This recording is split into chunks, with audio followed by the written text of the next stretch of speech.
On va parler culture avec, comme tous les vendredis, notre page littéraire. Elle est consacrée aujourd'hui au livre de Catherine Coquery-Vridovich, Les routes de l'esclavage, histoire des traites africaines. C'est la version écrite d'une série de 4 documentaires diffusés sur Arte et France O.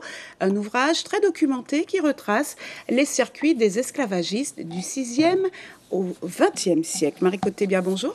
Bonjour Catherine, bonjour à tous. Alors, c'est un livre d'actualité en ce mois de commémoration. Absolument. Ce mois-ci, la commémoration de l'abolition de l'esclavage et les 20 ans de la loi Taubira ont beaucoup été évoqués.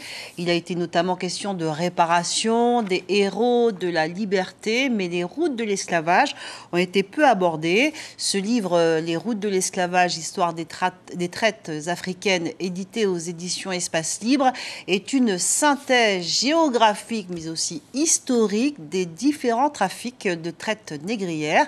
L'auteur démontre les circuits des esclavagistes et le formidable essor économique et financier qui en a découlé pour le monde occidental, une main-d'œuvre gratuite, servile pour faire fonctionner l'économie. Un livre complet car il retrace l'histoire de l'esclavage dans les sociétés africaines anciennes jusqu'à aujourd'hui, le passage à la traite intensive du XVIIe au XVIIIe siècle, notamment du Brésil à la Guyane, permet de mieux comprendre les origines des Africains transportés et leurs destinations, des destinations qui correspondent forcément aux intérêts des grandes puissances européennes et de leur soif de conquête. Un chapitre en particulier est consacré d'ailleurs, Catherine, à la fortune de la traite. Et Marie-Claude, l'auteur est une spécialiste de la traite. Oui, Catherine Coquery-Vridovich est historienne. Elle a collaboré donc à la série de documentaires sur les routes de l'esclavage en tant que consultante. Son livre est extrêmement documenté. Elle a interrogé près d'une quarantaine de chercheurs du monde entier.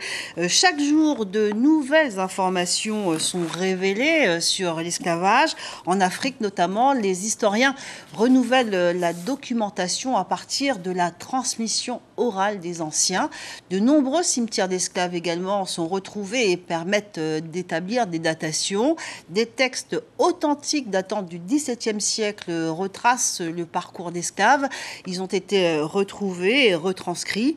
L'ouvrage comprend 11 chapitres. Il se lit très facilement. Il permet d'avoir une vue d'ensemble, vous l'avez compris, une vision globale sur ce crime contre l'humain permettant aux puissances européennes d'asseoir leur suprématie, un livre véritablement référence. Les routes de l'esclavage, histoire des traites africaines, un livre de Catherine Coquery-Vridovich, paru aux éditions Espace Libre, une rubrique que vous pourrez retrouver demain sur GuyaneLaPremière.fr, la version écrite. Catherine. Merci Marie-Claude Tébia et on se retrouve vendredi prochain.